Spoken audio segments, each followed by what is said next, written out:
NYPA, it's time to start the show, so search for the squad and listen out for the promo with the West Wild Spitter, spin his weather to a chokehold. Make it unfold, 5 o'clock. Who gives a damn of what your man to say? We spittin' live wireless, leave you shot with the gamma ray. Ain't no runner-up, cause it ain't the closest to candidate. I fly so deep and you draw like Japanese anime. It's just us and the rest, news off the hottest press.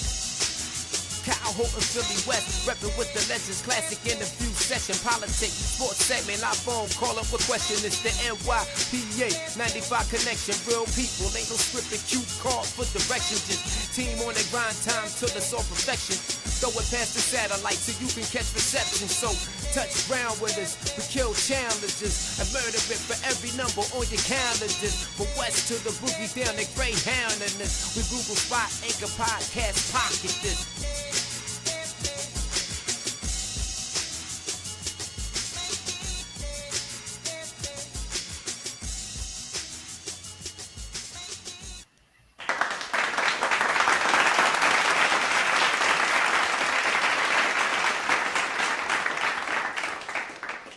Welcome everyone to another episode of NYPA Entertainment Radio. It's your boy KG, broadcasting from the NYPA studios. Thank you very much for joining me for this week's episode of the final season of NYPA Entertainment Radio. There's a lot to get into. A lot has happened this week. And then I'm sure you're curious to hear what I have to say about what's going on. Let me adjust my camera a little bit. Of what happened. It's been very... emotional week for those who knows what happened. I'm sorry, I got tongue-tied there for a second. We lost a few, not even 3, like 4 legends in the world of sports and entertainment: Malcolm Jamal Warner, Ozzy Osbourne, Hulk Hogan, and Eddie Magoni, jazz musician. You know when you hear his music, so it's not really Def Coming Threes, but he pretty much didn't get the fanfare, so to speak, or the attention that the other 3 have received this week. It's just back to back. I'm going to start with Malcolm Jamal Warner, who tragically was died in Costa Rica while vacationing with his family. He accidentally drowned, and he was 54 years old. He was on a family vacation in Costa Rica and drowned while swimming after he was caught by high current. He died of asphyxia near Cacos, a beach in the city of Limon, and his body was identified by Costa Rican National Police last Sunday. Of course, it came as a shock to everyone, obviously, with someone like this, and young, 54 years old, and he was part of my childhood, and he was pretty much everywhere. And for 8 years, at Thursday night, everyone would sit down and watch NBC and watch the Cosby Show. It was the number one show for the majority of the seasons it was on, and it was no show like it before it. And a lot of shows have tried to duplicate the show since. He wasn't just Theo Huxtable on the Cosby Show. He had shows like Malcolm and Eddie. He's recently on a show called The Resident. During the 90s, after the show, he did a lot of directing. He directed hip-hop videos like I'm the Magnificent with Special Ed. A lot of stuff. Like he was in a lot of hip-hop videos, and he directed Any Heartbreak for New Edition. He was everywhere. He was everywhere. And it was just one of the child actors who did not fall to the wayside of the drugs and alcohol and so forth. He fought hard not to be pigeonholed or typecast as Theo. He did a lot of different things and movies here and TV shows there, and he was a musician also. Heartbreaking. I found out, and I was in the office. I was working. Took a break on social media, and I started to scroll, and I saw breaking news, and I saw his name. Before I could scroll all the way down, I legit was like, no, because that's never a good sign. You see, breaking news is just somebody's name, and I then scroll, and I see, and had the years, 1970, 1920, 2025, excuse me. And I was just like, whoa, like, wow. It's just, you know, shocking, obviously. It's, again, accidental drowning. Um, it's one of those things, whereas you start thinking, like, just looking back, because you could see him anytime on television with the Cosby Show reruns and Malcolm and Eddie reruns and so forth.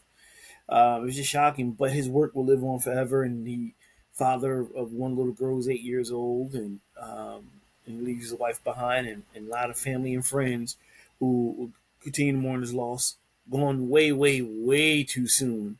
Um, but his work still live upon us. His music, Miles Long was his name. His group, he played the bass. There's countless other work that he has done. He will always be around in that way. So prayers to his family, especially his daughter, his wife, friends, and fans alike. As we like, it was just a shocking thing. And we lost Ozzy Osbourne, 78 years old. He just feel like finished one of his last shows a couple of weeks ago. Believe it or not, like I said on the show, I love all types of music. I love Crazy Train. I love Iron Man. I'm just not pigeonholed and just to hip hop and R&B. I say that a lot on this show. I love all genres of music. You got a good beat or bass line, drum or whatever, I'm into it. Definitely, I do listen to metal and stuff like that.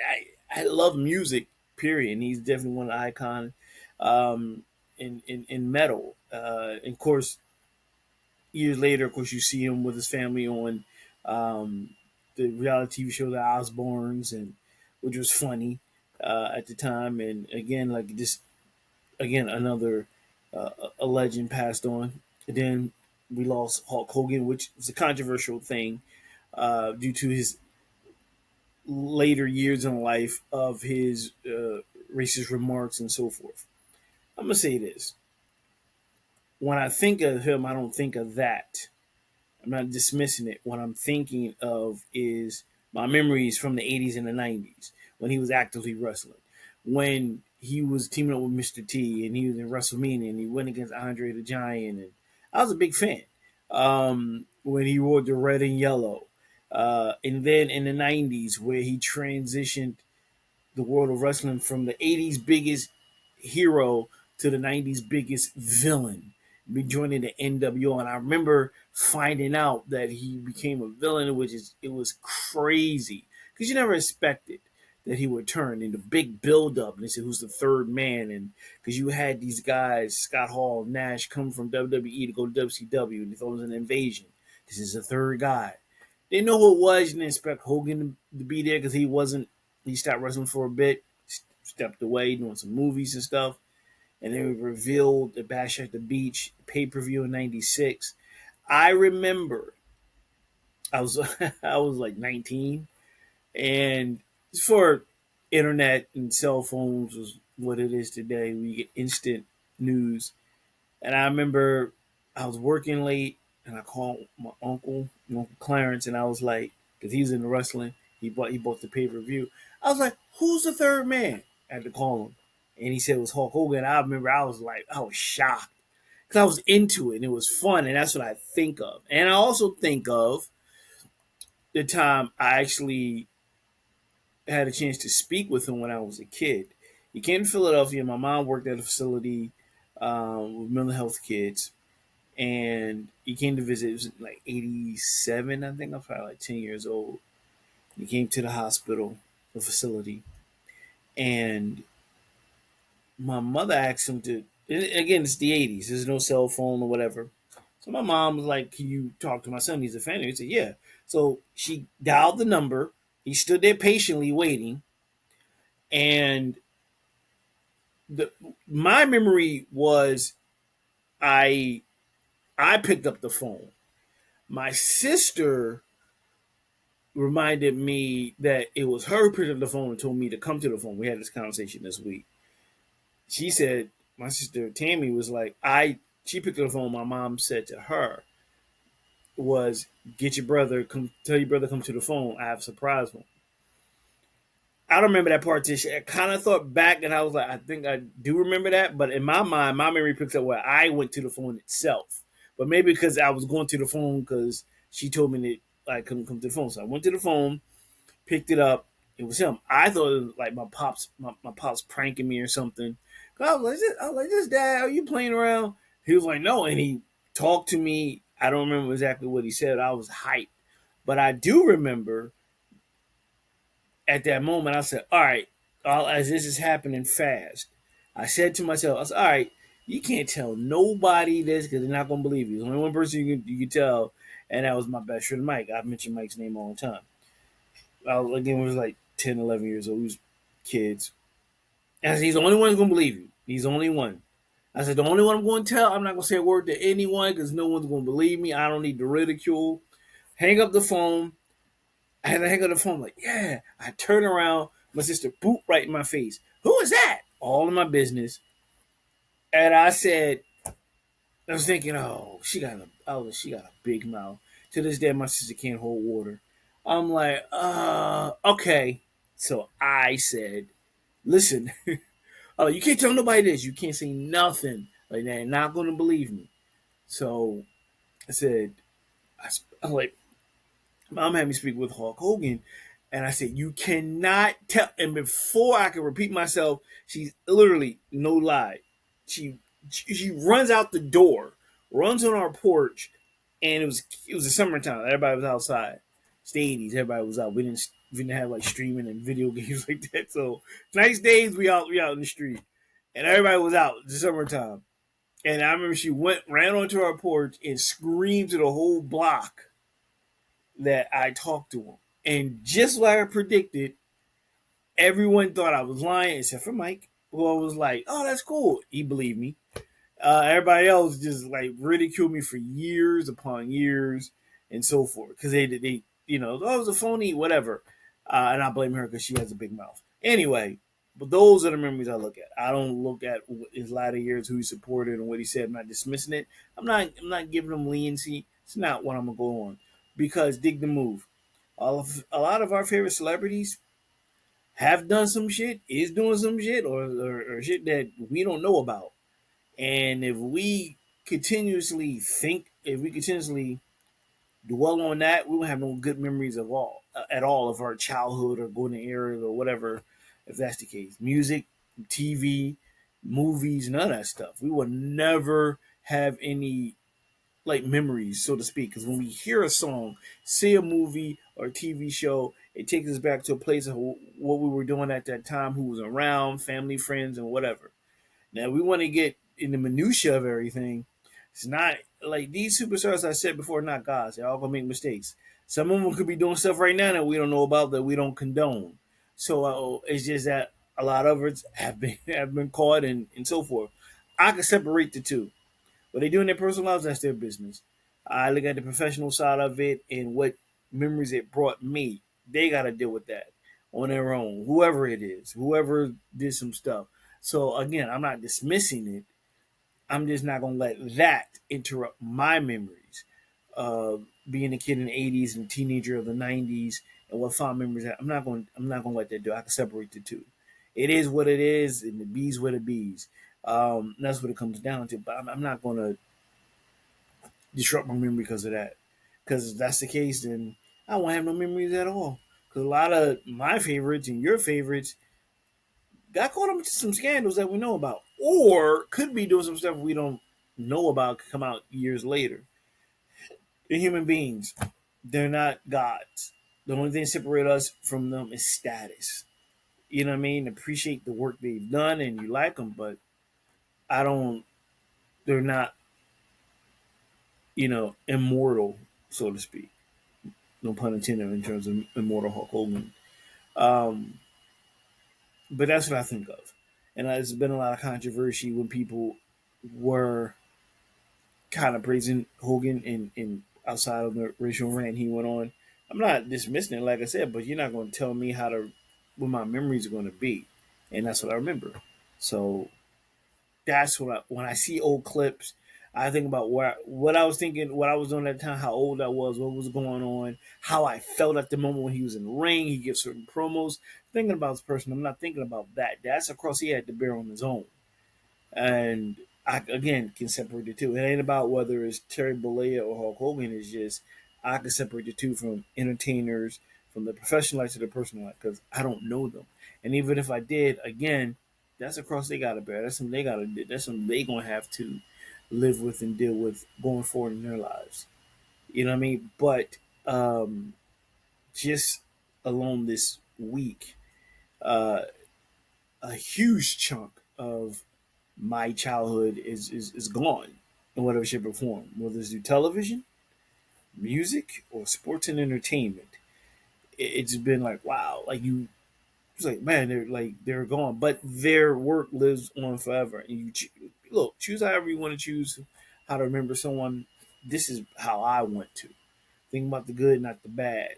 Um, and I think back what it leads to, what was going on in my mind frame, and that era in life that I enjoyed. So, but it's been kind of crazy this week. I spoke with a lot of people who around my age who grew up in that era, and it's like, damn, that's just is something. You just like, all right, time out. No more here. No any more thing about deaths for a while. Let's just keep it moving. But it also help you appreciate that life is short, and you know be mindful of that, and be and you have your family and friends around because you know at any time. You know what I mean? So now, with that being said, I'm going to change the mood. We're going to jump into some topics here. Yeah, it's not an easy transition, but I'm gonna do it anyway because because I'm me. That's why. Let me see. What do I have here? I'm stalling. I got something. Sorry, this over. Okay. Controller. All right. Destiny's Child shocks fan by reuniting for first performance in 7 years at Beyonce's final Cowboy Carter show. Destiny's Child shocked fans by reuniting on stage for the first time in 7 years. Um, get this out the way. Sorry. During the Drunken Love Singers sold out tour at in I can't even get this word. Allegiant Stadium in Las Vegas on Saturday night, she brought out Kelly Rowland and Michelle Williams. The ladies performed some of their beloved throwback songs, including '01 hit Bootylicious and their 2005 track Lose My Breath. Rolling 44, Williams 46 also helped Beyonce 43 perform 2022 song Energy, the complete with the mute challenge. Once the moment of silence ended, the women jumped up and down as Beyonce sang, "Look around, it's me and my crew, big energy." The last time the trio hit the stage together was at Beyonce's headlining Coachella, set in April of 2018. Williams, Roland, and the Cuffin Singer performed their hits Lose My Breath," "Say My Name," and "Soldier." Destiny Child was founded in 1997, and Houston first consisted of Beyonce, Roland, Latoya Luckett, also 44, and Latavia Roberson, also 43. The touring singer said Roberson was later replaced by Williams and Farrah Franklin after they fell out with the group's manager, Beyonce's dad, Matthew Knowles. However, oh wait, pop-ups. Don't you hate that? However, in 2000, Franklin, also 44, parted with the group, leaving them as a trio. After becoming one of the most successful girl groups of all time, Beyonce went solo, released her debut album Dangerously in Love in '03. The Crazy in Love songstress, Williams and Roland have remained close over the years and support each other's endeavors, I should say. Aside from bringing out their bandmate, outside of bringing out her bandmates at the final Cabo Carter tour, Beyonce also brought out her husband Jay Z and country star Shabuzi. Man, that Allegiant Stadium. Sorry, I just realized how I pronounce it. Allegiant Stadium in Las Vegas. That had to be a crazy, wonderful show. Um, to have them come out. You want shows like that, like just full of surprises. You get, after 7 years, they come together. You didn't know it because you pay good money for it. They come out and they sing again. Music takes you back when he's reminiscing. The song, where were you at that time when Say My Name came out? Where were you at that time when Bootylicious came out? We were at the time they Pay My Bills and Soldier. You go back and you think about how old you were and what you were feeling when that song and that album came out, when the group was together. Um, and I'm sure that sounded like fun, man. I'm sure that was great. Everybody was lost their minds when they came out. I'm sure it was just a serious, like, ear popping thing where you can probably hear yourself talk because it was just a shocker. Because it's been 7 years since they was on stage together, and we don't know how much longer it will be with them again going down the line. So I can just imagine just the sheer joy and the chaos of people just like losing their minds, to having Destiny's Child perform again. And that's what it's all about, man. That's cool. Like just having that moment where you don't know if it's going to happen again, whether they're going to perform together again. Not being negative, but life be life, and each of them have their own careers, and who knows? Maybe they might squeeze out one more album, and maybe they may do a Destiny's Child tour together with that response. Sometimes when groups do a reunion, bring the band back together, so to speak, there always they go off the reaction, and the reaction like, you know what? We maybe got one more in us, one more, do one more album, one more final tour to say goodbye, because they never really did a final album per se, or a Destiny's Child final tour, and that might be something kind of cool. I wouldn't be surprised sometime down the line, like in 27 or 28, where you might get a final Destiny's Child tour, or a final album with the tour, or something like that. Just kind of wrap things up the right way. So I wouldn't be surprised if that happened. I'm sure it will gross a lot of money, because they've done things together, excuse me, and they've done things individually, musically, and so forth. So they can do their own personal song. Michelle Williams, a country, and Kelly Rowland does her stuff. So it'll be kind of cool. I think I would not be surprised in another 2 years or so. You gotta make the album if it happens. I say 27, maybe 3, 28. Um, I wouldn't be surprised if you hear that just from this reaction here. I would not be surprised if they're up for it. I'm sure it might be a lot of money in that. Also, people love to see reunions, and people love nostalgia. They do. Everyone, you love nostalgia, and I said it earlier because it takes you back to a place in time, during a certain era, uh, your age, whatever, how old you were, what you were doing at that time, who you were dating, seeing, school, friends, family members. Um, People love nostalgia. They love it. That's why you have uh, certain podcast shows and TV shows and stuff that based on nostalgia, music wise, or give you behind the scenes stories, or whatever the case may be, because it triggers a memory and it takes you back to a time, when things were maybe easier for you, more fun. It wasn't as difficult. It wasn't as crazy.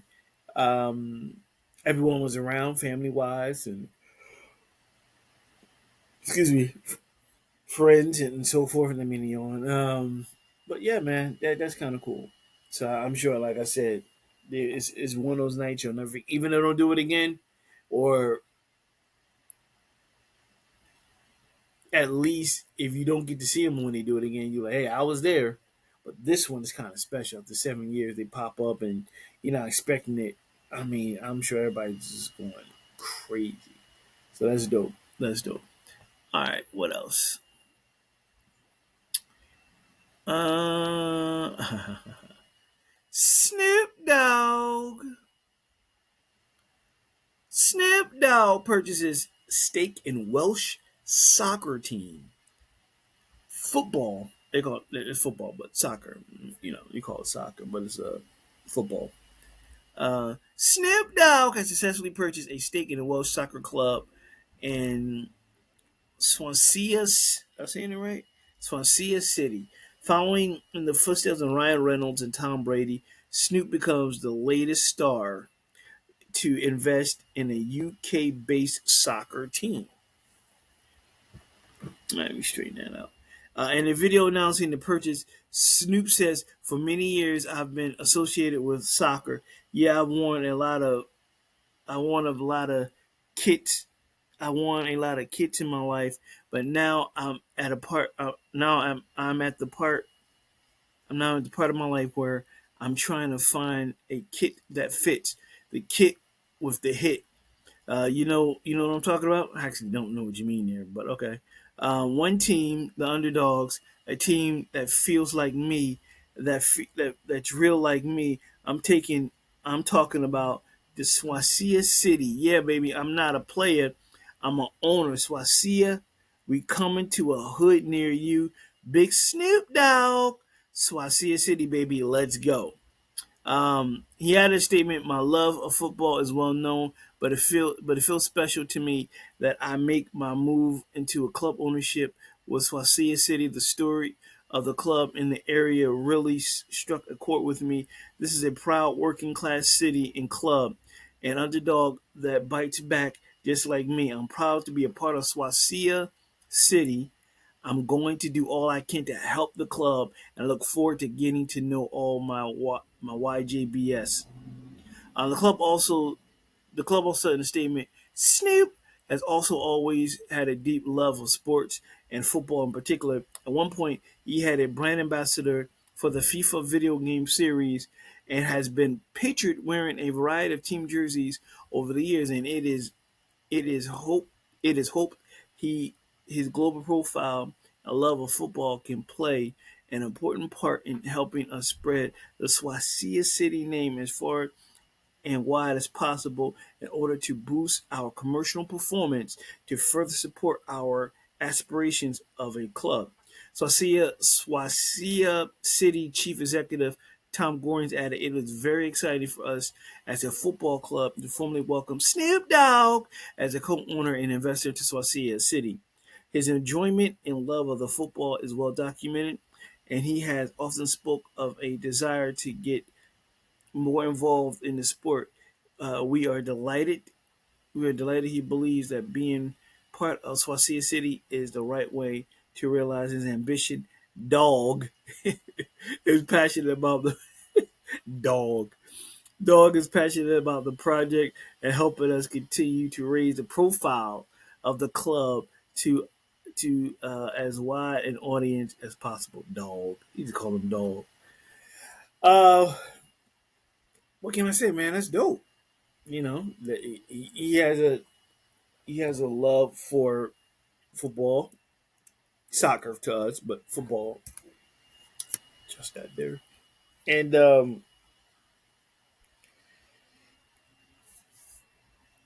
it's good to see because we kind of do need to see more ownership for minorities, and even though it's not a U.S. football team, it's still a football club. And that's dope. He loves football, soccer, and for him to own a football club is dope. Different streams of revenue. He's smart. He knows what he's doing. And again, like I said, it's just you see other big names, Ryan Reynolds, Tom Brady. They have stock or stake, I should say, in a lot of these soccer teams, soccer clubs, football clubs, and that's dope, man. I'm proud of them. Like I said, I love to hear entrepreneurships from artists or actors who just go out their box and just get into other things who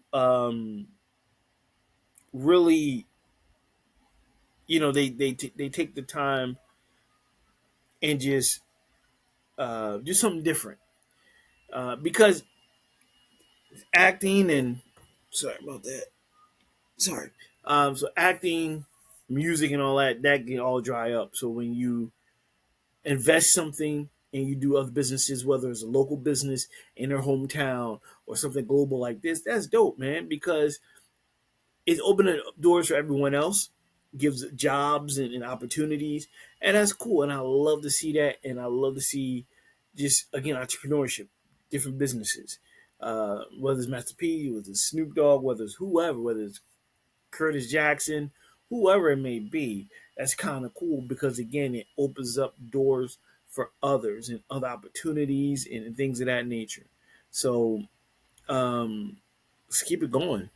You know what I mean? Do what you love. He loves soccer and he bought a team and he's able to do it. So that's dope. Hopefully, they become successful and more will follow. And I would love to see more minority owned teams, especially stateside, like a baseball, hell hockey, um, NFL, NBA. That would be kind of cool. We need more of that also behind the scenes. We need more people of color of ownerships in the leagues here, um, to own teams and so forth. So I would like to see more of that, and I think somewhere down the line it will happen. So we shall see. So hopefully, more sooner than later. You know what I mean? So yeah. Let's see what I got. What I got.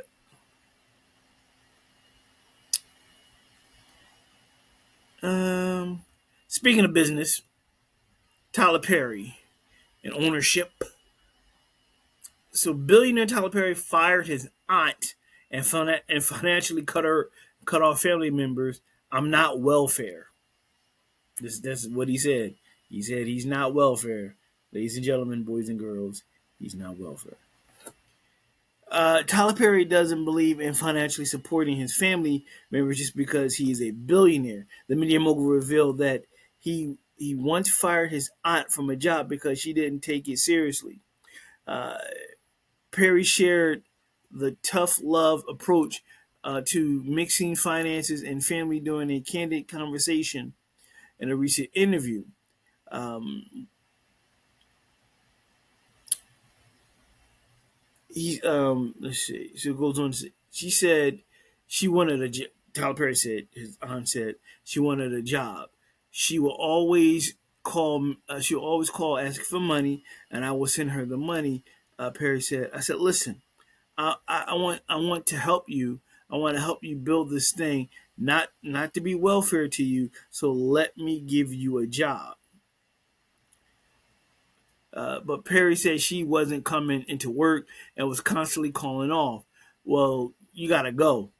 He recalled telling her, because you want me to hand you the money, but you don't want to work hard for it. See, that doesn't work for me. The Medea creator said he applies the same mentality to his 10-year-old son, Amon. If there are certain things he wants, he has to do chores for them.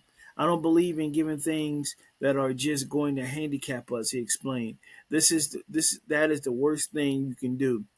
Perry later revealed that after his mother passed away in '09, he sent letters to family members that she asked him to financially support, telling them telling them they now had 60 days to get a job. Um, cool. I'm not going to keep supporting you like that. He said. Uh, he said uh, that he said to them. He shared. He shared that all the family members did end up finding employment, and it wasn't even like jobs where they made a lot of money, but it was a job. He said it was something else for them to do, feel some pride in. That's the same thing I could want someone to do for me. Perry is worth $1.4 billion according to Forbes, mainly due to his owning 100% of the content he creates. His Medea franchise has grossed over 600 million. Uh, Perry 55 previously spoken about uh, consciously not spoiling his son. He revealed that his only child only gets books and Legos for Christmas and flies coach during during his appearance on the Sharon Shepherd show in December 2024. He was complaining once. This was about 5 years ago. He was complaining about flying commercial because the lines were so long. He and Ahmad's mother, Galia Bekele, both cited their child was flying coach for then on, I should say. So he understands. I worked. He did not. He explained. So when he works, he can earn. He can learn that lesson. He's not going to be one of those ridiculously spoiled rich kids. I can't stand that. Period. Continue. He ain't got no money. You're a billionaire with saying the word ain't. Your grammar is just horrifying. Um, and hurtful. I mean, ain't.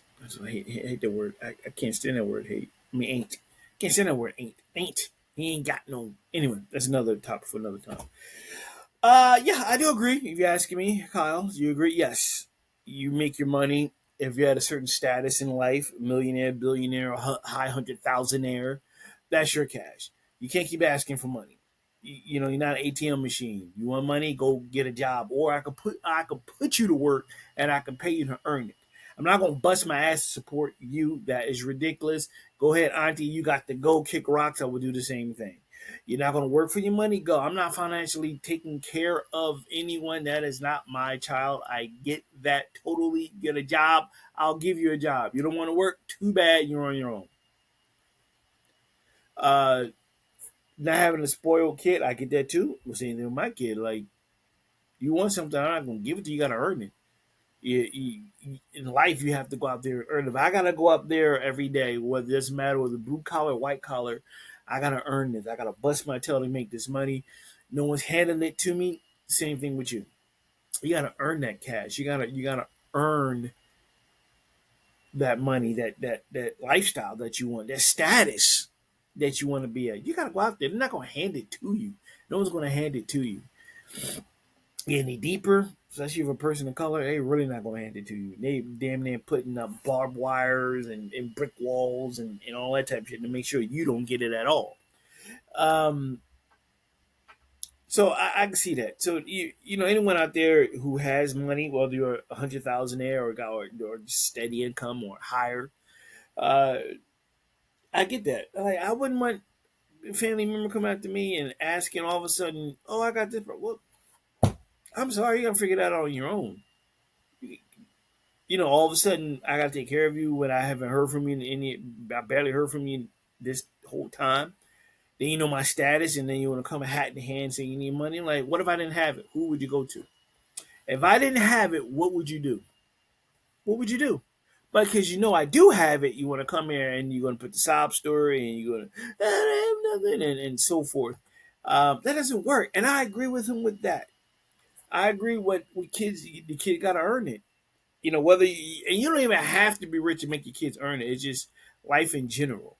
You don't have to. You could be um, just middle class, hell, even lower class. Quite frankly, they teach them, like, you got to work hard for this. Nothing comes to you easily. You have to work hard. You got to earn it. You earn this money. It ain't easy to go out there busting your tail every day. A lot of people who are not 100% healthy, and they get up every morning, and whether it's extremely hot, extremely cold, rain, snow, sleet, ice, whatever the case may be, to make their money. And anyone say, Kyle, what about the white collar people? Yeah, they do too. They keep their money. They gotta keep the money flowing. You know what I mean? Just don't just stay there. You gotta keep it going. You still gotta make sure it comes in, because it's quicker to go out and harder to come in at the end of the day. You got to keep it going. So you still got to work hard to make sure, because at any time, with a snap of a finger, shit can stop. No matter what status you are in life, the market can crash and business can get cold. Things can just happen. Life be life, and it happens. Anyone at any level could lose their job and their money, and no one is bulletproof on that. No one is. Like, it happens. But it's good to show people that you got to work. You can't just lay around and let somebody else support you.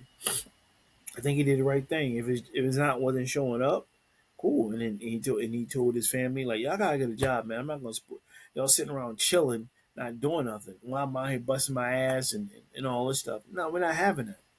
Get a job. And then with getting a job, it is a source of pride. When you out there, you know that's your money. At the end of the day, they can't take that for that's your money. That's your money. You can go, you stick your hand in your pocket and pull out your wallet and all that shit. Okay, you get that paycheck. That's your money. You worked hard for that. You know what I mean? It wasn't handed to you. You worked for that. In a sense of pride, you're like, this is my money. You know what I mean? I can do what I want with it because I worked for it. And it wasn't handed to me. None of that stuff. So I agree with him. I'd have definitely fired my line. Quick. You done. Bye. What? No, I shut everybody down. I have no problem with that. I always said that. I always said that. I always said I'm not taking care of nobody financially. Period. I'm out here busting my tail. You come out hand in hand. What if I didn't have it? What are you gonna do? And the same thing when I try to teach my daughter. Even now, I'm like, you want money? You got to do your chores. I don't mind. Keep your grades up. Do your chores, and you earn it that way. Not just come to me and sit around and they don't come to you because you won't get used to that. And I don't want to think she has to depend on me. You know, make your own money, get into college, have your college plan, don't depend on no man, as Biggie would say, and make your own money. Period. And I think you just need to do that. And ain't nothing wrong with you. Get up, get out there, find something. And it might not be something that you love to do, right now, it's just something just to pay the bills, food on the table, clothes on your back, until you find something that you love to do. Because a lot of people out there now that's watching this and listening to me, including myself, outside of this, is not doing what you want to do, what your dream is, but it's a good income. It's income. It's flowing. It's keeping you above water, and in whatever shape or form. So I agree with him on that one. At the end of the day, I really do. So yeah. What do y'all think? Get at me, comments, email me. Let me know in the comments what y'all think. Is that's the right thing to do? Would you do the same thing, or would you want to support anyone and everyone who's not working because you have it? You want to support them? Let me know. I want to hear that. Chris Rock. Chris Rock's brilliant Laugh Factory set covered Divorce, Love Island, Holly Berry, and yes, the slap. He paused for a dramatic build up. Okay. Chris Rock is no stranger to standing ovations, but the veteran performer received an extended one after taking the stage this week to debut new material during a surprise set at West Hollywood Laugh Factory. An iconic stand-up comedy venue confirmed their appearance as owner Jamie Masada was in attendance to catch Rock's set, which lasted an hour and ended with the audience roaring and screaming with laughter and on their feet, hoping the night wouldn't end. The Hollywood Reporter has learned that Rock covered a range of topical subjects during the set, joking about everything from abandoning Love Island, and divorce by promoting his ex-wife attorney to Wonderful. No, let me see. And divorced by promoting his ex-wife's attorney to Wonderful Holly Berry and the infamous Oscar slap. Regarding the latter, the source said that Rock broached the subject only after an audience member lobbied a question about the incident, which found Will Smith slapped Rock and a shock incident during 2022 Oscar ceremony. Rock answered with several hilarious responses per a source. It was a night everyone who attended will long remember, concluded the source who called the set remarkably brilliant. No word on where Rock will turn up next or if he's workshopping the material for an upcoming special Rocklash release, the special Selective Outrage on Netflix, which was dope. A Laugh Factory weekend lineup includes a comedian as Dane Cook, Jimmy Kennedy, Amir K. Pete, Amir K. Pete Lee, Vanessa Graddick, Ada Rodriguez, Ian Edwards, Lulu Gonzalez, Tom Dreesen, Uncle Laser, Blair Silkchi, Shane Torres, Aaron Branch, and one special guest on Saturday night. 9 times out of 10, he's getting ready for a show. He's getting ready for a show. Chris Rock said years ago, this is what he normally does excuse me, when he gets ready to do a stand up show. He goes to different comedy clubs, and he broke it down like um, like training for a boxing match. You just don't get in the ring and fight. You have to train. So you have to you go to these little clubs and you work on materials to see what worked, what didn't work, and you constantly got to work on it. And it takes almost up technically almost 6 months to maybe a year to get the right just the right jokes, the right performance, the cadence. It's an art to it, and you just don't go there and you just don't go to touch the mic and tell jokes. There's an art to it. There's a cadence to it. There's a je ne sais quoi type thing with it. You know what I mean? Um, so him like going there, he might pop back up. He might go somewhere else. So when I hear him doing that, that sounds like to me he's going to. There's a show brewing, probably sometime in 2026. I would not be surprised that it'll appear in 2026 because that's what he does. If he's popping up like this, he's preparing for a show. Because that's how he trains. He works on materials, and I don't think that the Will Smith slap will be in it. I think it came up because someone asked a question. I think by the time he may touch the stage again on a streaming service like Netflix, I doubt he'll bring it up. He'll probably gloss over it or bring it up or whatever.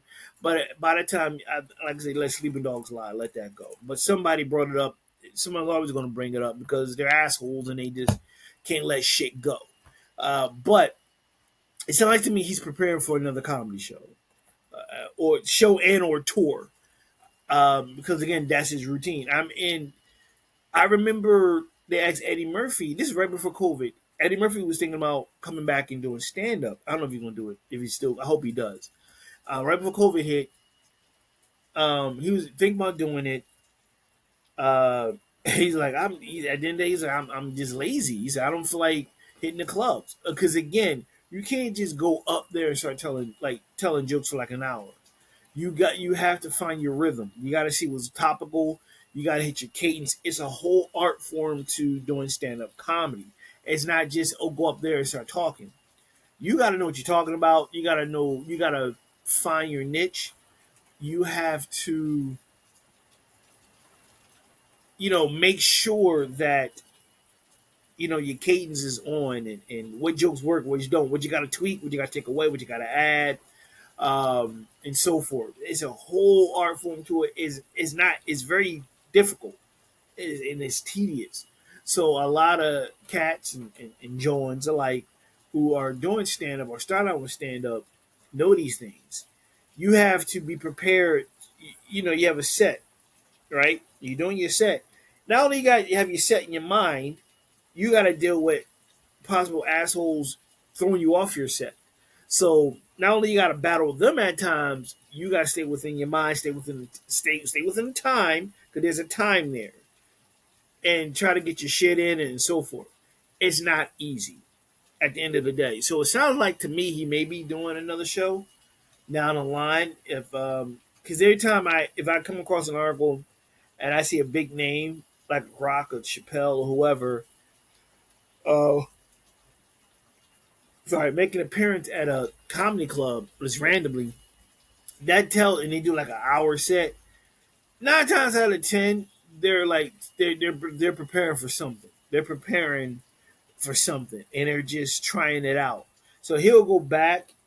I don't know if they still do this. I knew a cat who did comedy. They would record themselves, either video or audio, and they'll go back, study. So he may do the same thing, and you kind of go back like, all right, this joke hit, this joke took a low. I gotta be faster with this. I gotta scale back on that. They laugh hard on this. This one I could have hit the punchline a little harder. I expected that kind of. So you really got to analyze it like a game plan. So I think he's going to do something. I think it's going to be cool. We'll find out. I think sometime in 2026. Do not be surprised that there is a new Chris Rock comedy special on Netflix. It's a lot of rain coming down. I don't know if you can hear that. Pouring here in Philly. pouring. The city is crying for some poor bastard. I don't know who it is, but he having a hard time, and the city's crying for him. Um, let's move on. One of one of the cutest Johns with the worst names. One of the cutest Johns with the worst hip hop names, GLORILLA. Rapper GLORILLA criticized police after drug arrest. Uh, U.S. rapper GLORILLA has criticized police following her arrest on drug charges after officers said they found marijuana while investigating a burglary at her home. Police were called after three suspected intruders were seen trying to steal from her house in Atlanta in the early hours of last Sunday. She was away at the time, but was later arrested on two charges of marijuana possession and possession of controlled substance. Long story short, my house, quote, long story short, my house gets home invaded, and I'm the only one who gets arrested. She wrote on social media. The 25-year-old Grammy-nominated real name Gloria.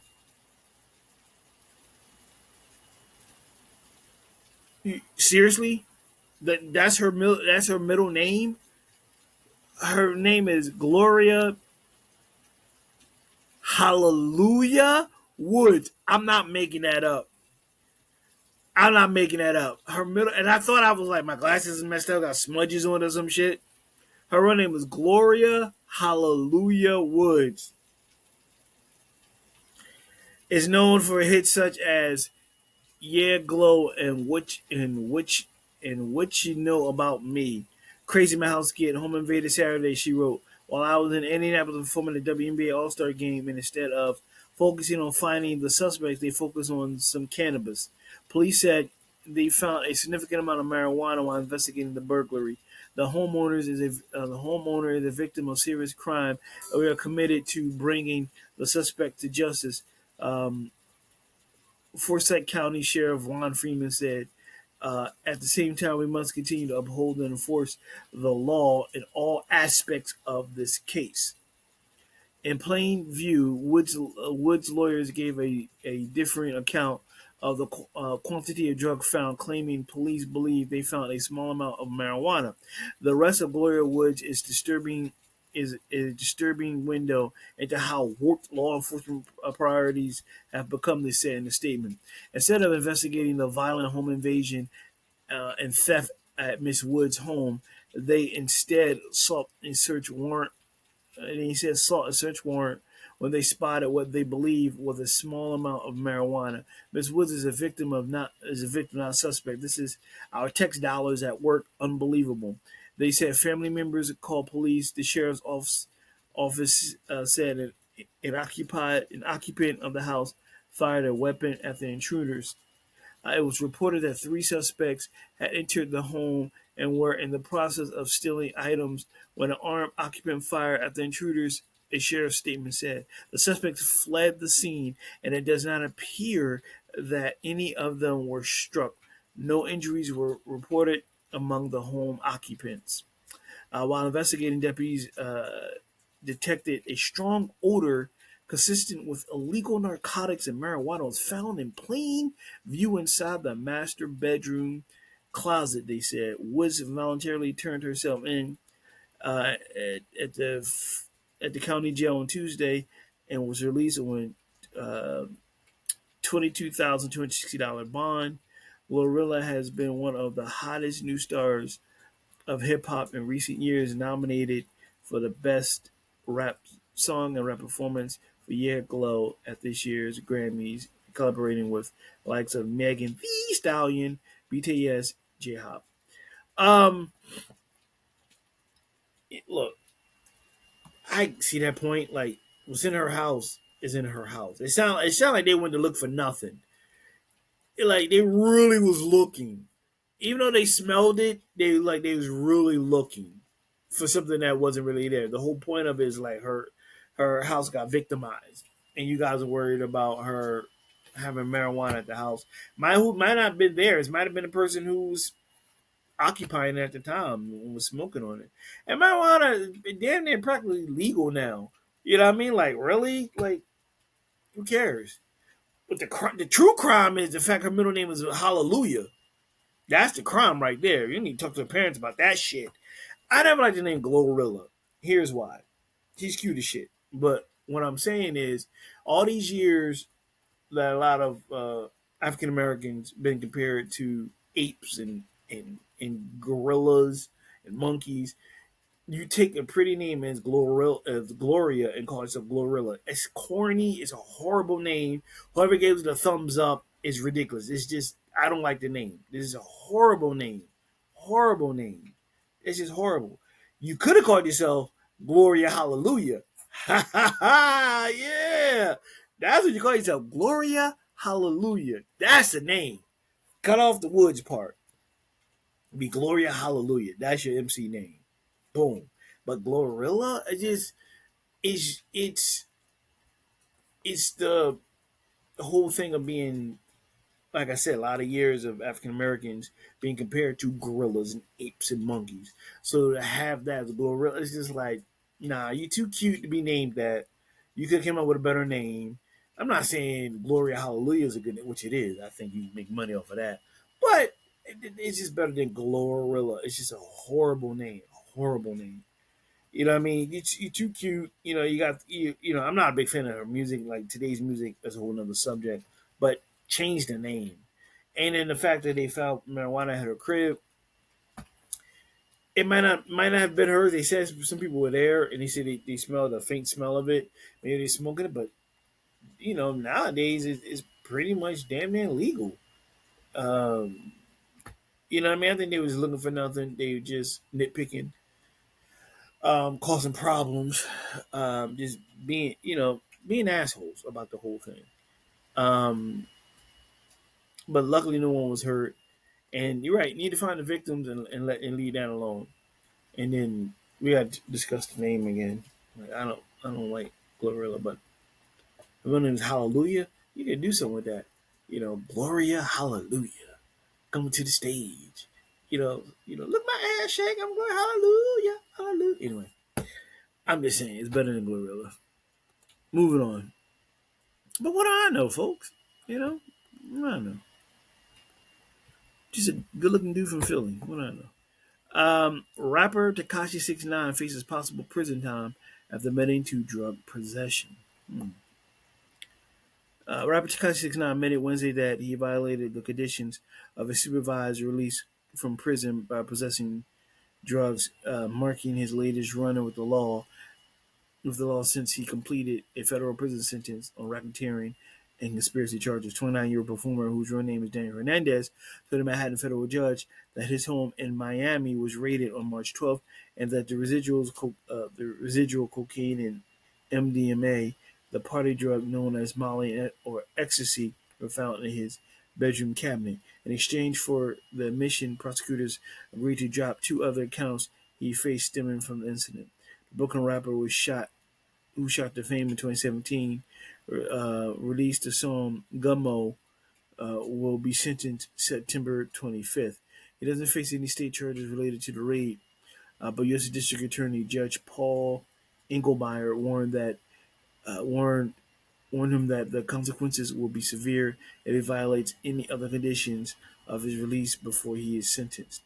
Federal sentencing guidelines call for between 3 to 9 months in prison for each account, but Hernandez could face up to 5 years in prison and a lifetime of supervised release. The judge added. Excuse me. Rapper was who was dressed in a black hoodie and who wasn't sporting his trademark colorful hairstyle declined to comment as he left the courthouse. Why are you wearing a black hoodie in July? He on something. He on something. I'm just saying. And you might anyway. And it's December anyway. Hernandez pleaded guilty in 2018 in his involvement with a violent New York-based gang, the Nine Trey Gangsta Bloods. Uh, he was handed a lenient sentence for 2 years in prison in 2019, followed by 5 years of supervised release of his cooperation in the prosecution of other gang members. He was even released from federal prison several months early during the height of COVID pandemic. But last November, Hernandez was found in a violation of probation for failing to show up for his drug test traveling to Las Vegas from his Florida home without permission and lying to the probation officer. At the time, Engelmeyer sentenced him to another 45 days in federal custody, saying the infraction showed a lack of respect of the law. Now, it says this story was updated to correct that Hernandez admitted that he violated the terms of his prison release, not that he pleaded guilty to doing so. Okay, I guess there is a difference. Um, he cannot stay out his own way. If you follow me on this show, whether through Blog Talk or now, I always pointed out he never can get out of his own way at all. He just can't for whatever reason. He just cannot get out of his own way. He stays in. All you gotta do at the end of the day is stay off the grid and to keep it moving. For some reason, he can't do that. He cannot do that. He just we know cats like that and females who just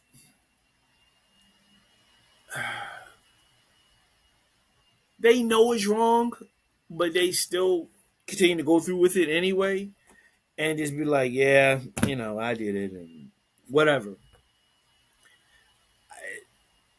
I don't know what to say when it comes to him. At the end of the day, it's just like that's about certain things. You're in probation. You're on a watchful eye. Why are you skipping? Meeting up with your probation officer going to Vegas. Why are you keeping drugs at the crib and like why? Do you want attention? Do you want to go back to prison? Do you want that? You never know what people think was in their mind. But he stays in his own. He stays in his own way. I don't understand it. I just don't understand people like that who just constantly just refuse, in my opinion, just refuse just to go right and they always go left into the wall and wonder why they keep hitting that wall. I don't know. It's just I don't know. It's baffling. He's it's just baffling. I just leave it at that.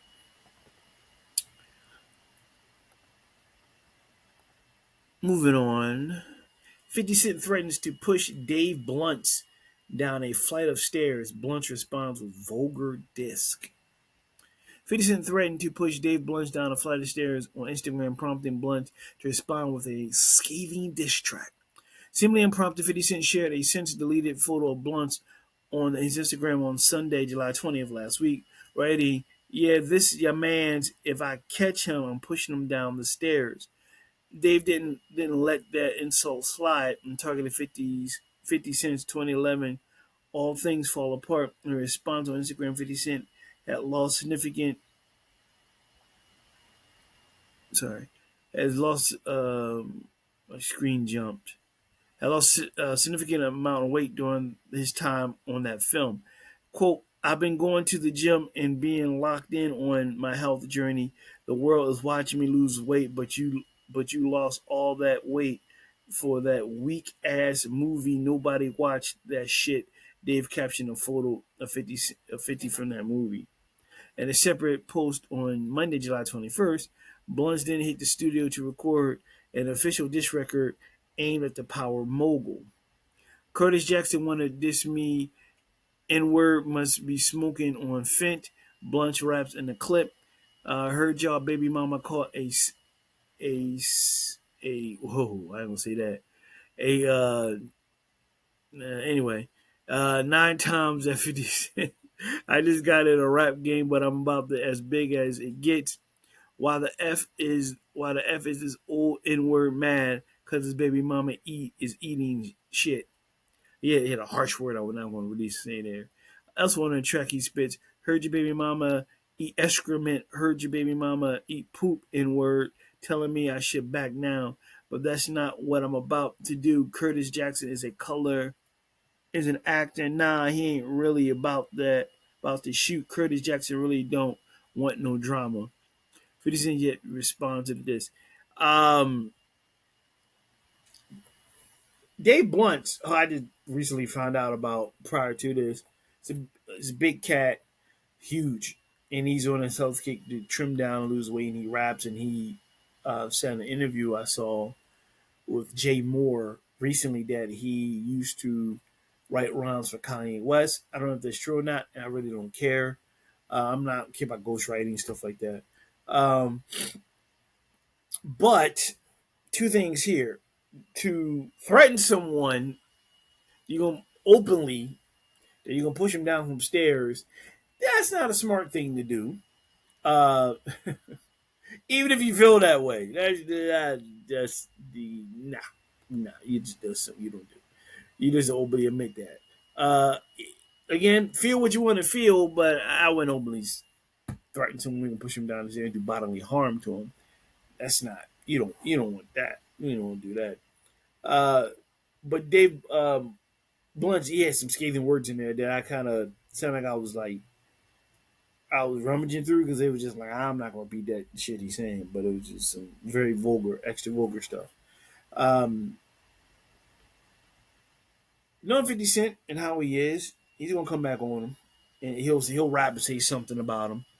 He ain't gonna let that slide. But to openly say I'm gonna push him down the stairs. Now he could have been tongue in cheek joking, or he could have been really serious. But nowadays you never know. But something out when people are extra sensitive is something like that you just don't say openly because people may God forbid something happen to this guy they will look at him. Sounds crazy, but it's true. Um, but even though you feel like that, again, dude, you are a businessman. He has an empire. I'm sure you have shareholders. You hold board meetings. The last thing they want to hear is the person who's the CEO of a company threaten to push another person down the stairs verbally on social media. They don't want to hear that. They don't want to you got to leave that shit alone. And the best way to get back at somebody is just be successful. I keep saying it, especially in the situation that he is in. You can't be going around saying that. I think this again. I'm on your board members, and I found out the CEO person I'm like got stocks and shares or whatever with is threatening to push somebody down the stairs. I'm having second thoughts of working with them. Seriously. Again, feel what you want to feel, say what you want to say behind closed doors, whatever. But when you do something publicly like this and you say that doesn't make you look good at all. It's just it doesn't. You know what I mean? It's like you're a businessman, you got an empire, dude. Let that go. Don't even respond back to this cat. Let him say what he want to say. Keep it moving. Just continue to be successful or whatever. But I don't think he's going to keep quiet. I really think he's going to say something. Just kind of got to wait and see. But at the end of the day, it's like you're a businessman. You own different businesses. You have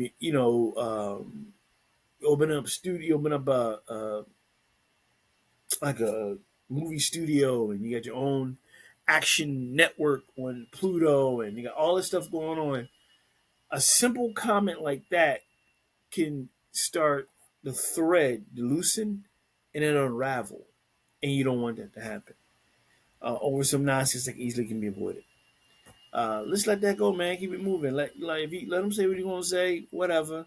You got something to say to him. Say it to him privately. Like I said, you ain't got to make this a whole public thing. It doesn't go anywhere. Either talk to him privately, or let that shit go. Make your money and keep it moving. That's I think something, in my opinion, you're in a position to do. Just keep it moving. Sometimes a lot of things are not warranted a response. That's what I feel about that. You know what I mean?